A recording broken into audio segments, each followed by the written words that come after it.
Greetings, heroes of Arcasia. The three of us are super excited to be here today to share the last 2025 Lost Ark roadmap with all of you. We're going to be taking a look today at all of our content plans for the game from October through the end of the year all the way up to December, and also touch on some additional topics that we know players are invested in. Before we get things started, you might know us by now, but I'm Rox, Senior Product Community Manager on Lost Ark, and I'm joined today by Matt, our Associate Franchise Lead, and Henry, who's now a producer on the game. In our last roadmap, we teased out some of the content pieces that players could expect to see in Arcasia before the end of the year, and today we're super excited to actually get to go through those one by one and share which months each of those will be coming to the game. We'll have timings, additional details, and of course, some more surprises along the way. So with that, literally October starts tomorrow, so that seems like a good place to start. All right, so October, we got Region Merge. The Region Merge of NA West and NA East is going to take place a week before our October update, and then the policy update will be released soon, which will share full details of what to expect. It's going to be overall similar to previous Region Merges, but we have factored in a lot of the player feedback, and we want to ensure a more fair naming policy. With the enormous amount of players at launch, there are names sitting idle in each region that would mean active players wouldn't receive their names until after the merge, which didn't seem fair. So in case you didn't see our team update a few weeks ago, our way of rewarding players who, 1, are active, and 2, got the names first will be the following policy. So the name is going to be granted to the player with the highest combat level on their roster. Example, a player who has played since launch of Tier 4 with a level 70 character is going to receive the name over a roster with a level 60 character from launch. If both names have the same highest level character on the roster, example again, both level 70, the name's going to be granted to the player who first created the name. So guild names will be granted to whichever guild was created first. No servers are going to be merged, so it's going to be pretty straightforward without rosters needing to be combined. We do want to provide an advanced warning though that downtime for the merged regions are probably going to be quite extensive. To help mitigate that downtime, we're working to remove the data of perma-banned bot accounts that have been banned for over a year. This won't impact any players with temporary bans or any player in good standing though. We've also been planning to release additional names from inactive accounts later this year or maybe early next year, but it didn't make sense to do this before the merge, which would then cause players to potentially have to make multiple name changes, or it could, cause you to change your name hoping to receive it after the merge, only to lose it along with your original name. We've seen a ton of player feedback on this topic, and while we don't have a date for that locked in yet, we just wanted to let you know that we are planning on doing that to release those names, in the near future. Then, a week after the region merge, just to allow some time for that, there's going to be a monthly update with some new content and adjustments. It'll be a slightly lighter one as the strike raid's going to continue through the month, along with various events that we have active. One of the things that's coming is really neat though in that month is the Kazeros raid Prelude, Destined Trajectory. The corruption that began in the depths has crossed over the Curzon Abyss, tainting the seas. The long-lost body of Kazeros has begun to take form within the fog.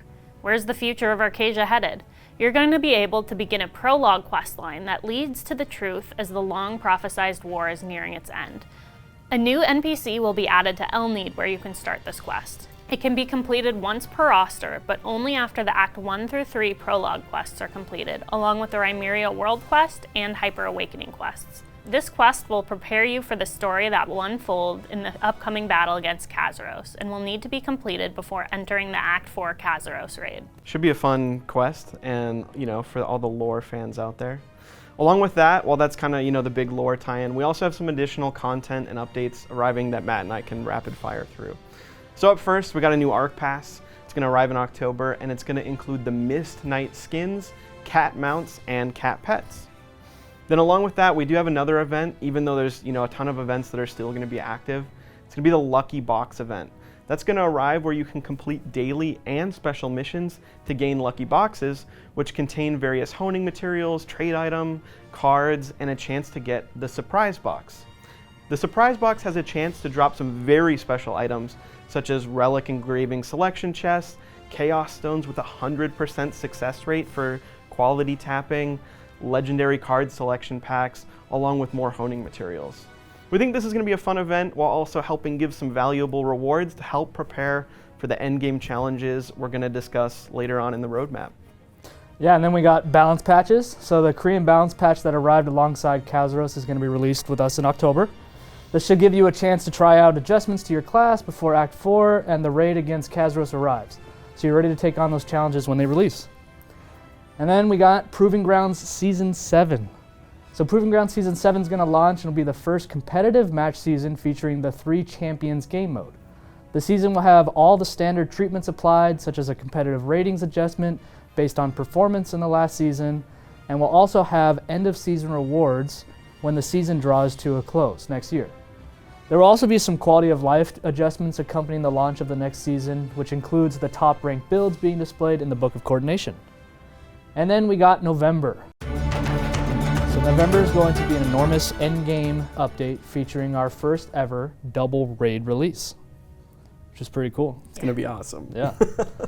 So we got Kazeros Raid Act 4, which is the Fortress of Destruction, and it's aptly named for the battle that takes place at Diaspero, which is Kazeros' Fortress of the Abyss. It's an 8-player, 2-gate endgame raid. In Gate 1, you'll face off against covetous master Echidna. Echidna's elegant movements, as if dancing, evoke the image of a ballroom dancer. Her gestures under the spotlight become all the more enchanting, but hidden within lies far more danger than you might expect. As the battle goes on, her attacks grow increasingly varied, so don't let your guard down. As you ascend the towering passages of Diaspero, you will eventually come face to face with the final abyssal being that blocks your path. The abyss-infused statue sentinel, Armache, dominates the battle with sweeping strikes from his halberd and shield. Armache doesn't merely defend with his shield, it becomes a part of his offense, leaving no room for carelessness. In certain moments, successfully blocking his shield attacks may even open a window for a counterattack. Normal difficulty is going to require item level 1700 or above, and hard mode is going to require item level 1720 above. So that was the first raid. Up next is Kazeros Raid Denouement Final Day. Once you vanquish the powerful enemies guarding the fortress, that's going to lead us up to the final showdown with Kazeros in an endgame 8-player, 2-gate raid. As you reach the summit of the Diaspero, the thick indigo mist that once filled the surroundings slowly begins to lift, revealing an endless wall stretching into the unknown. Climbing the stairs of reverence and reaching the far side of the wall, you will be met with none other than the Lord of the Abyss, Kazeros.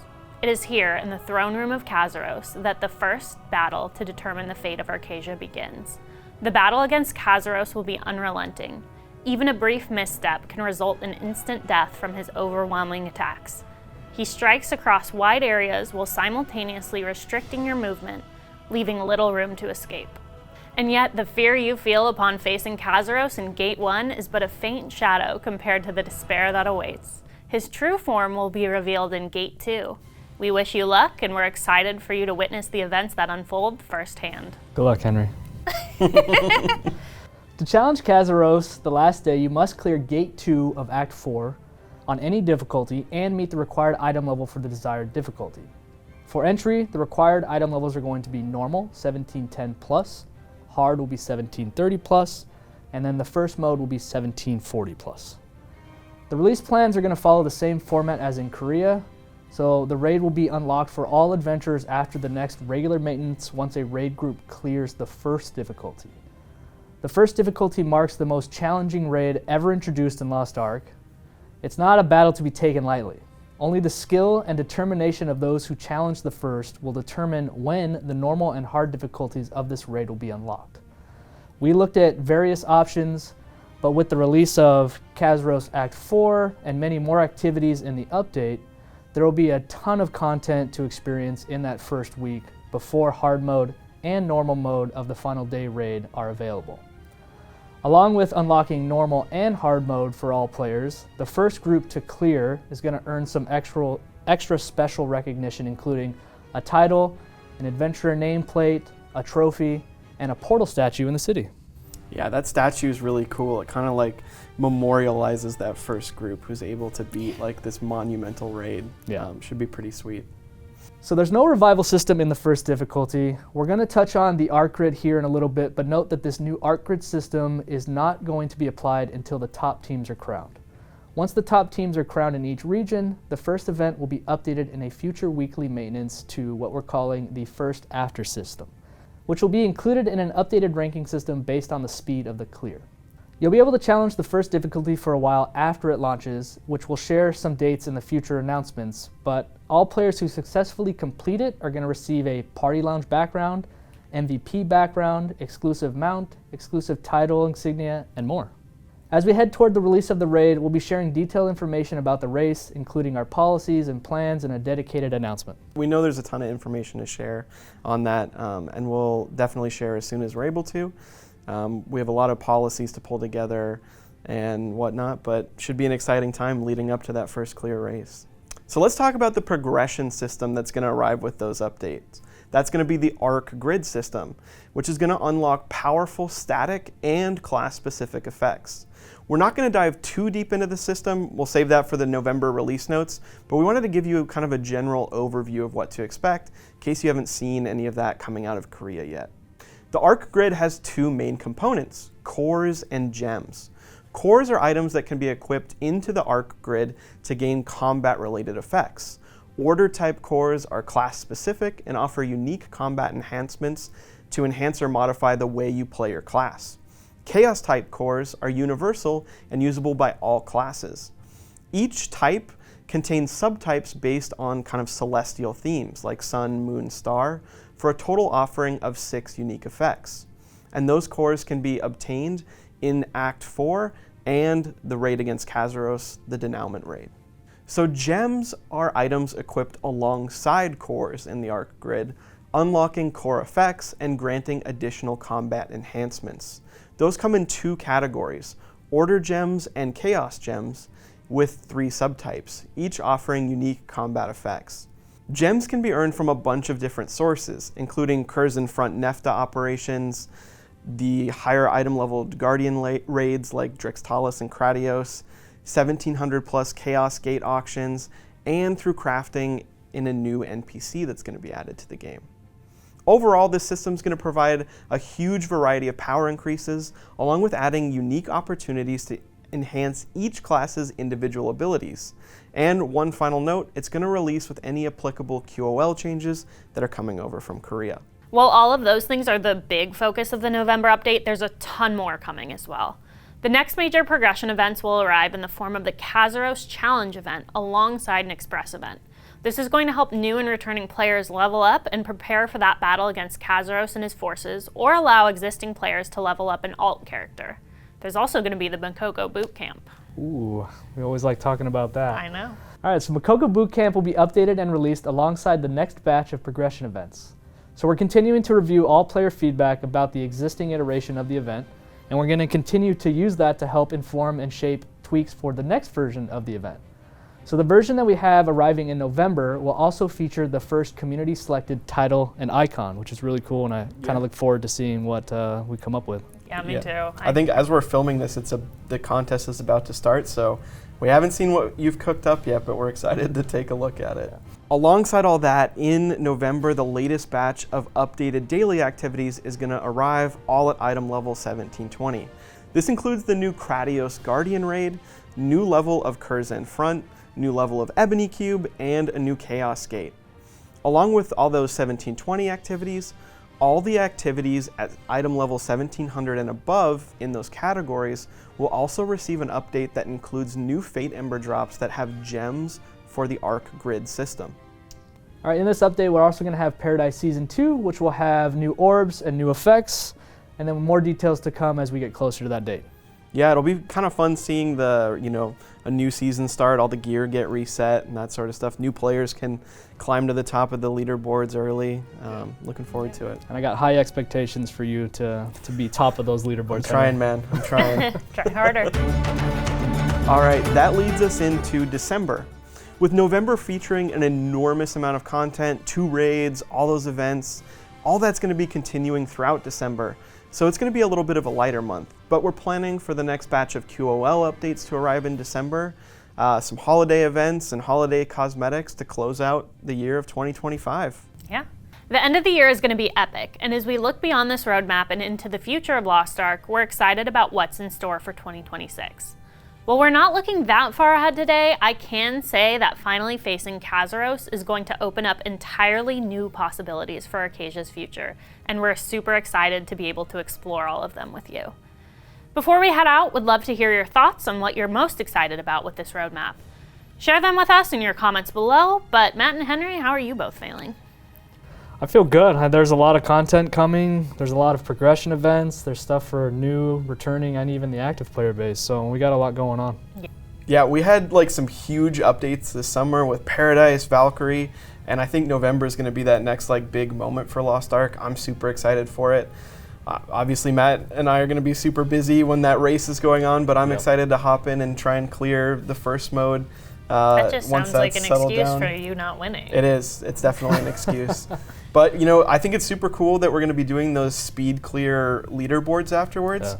I doubt I'll be able to make it to the top, but it's really cool to, like, have something to keep doing for, you know, the harder core raid community, just being able to, you know, sink some time in, really perfect their combat against that. I think it'll be cool to see. Yeah, it's always super exciting to just like watch players. I know I'll be on Twitch like watching people try for just not only the first raid, but their speed clears. It's always a ton of fun. Yeah. Yeah. Then you got the Ark Grid system, which adds a whole another layer, and for anyone who's caught up on all the things, it gives you another progression path. Yeah, I'm excited to like experiment with some of the builds in there because, you know, I love the class engravings in Lost Ark, but right now, once you kind of pick your track, you're pretty locked in. I think it's super cool how it opens up some new build diversity for every single class. Should be a lot of fun just like being able to pick and choose and customize your playstyle a bit more. I think it'll be pretty awesome. Yeah, and not to mention just broadly, finally facing Kazeros after all these years. No, I'm super excited. Fog monster. Yeah. Anyway, thanks for joining us today, and until next time, we'll be seeing you in Arcasia. Bye, guys.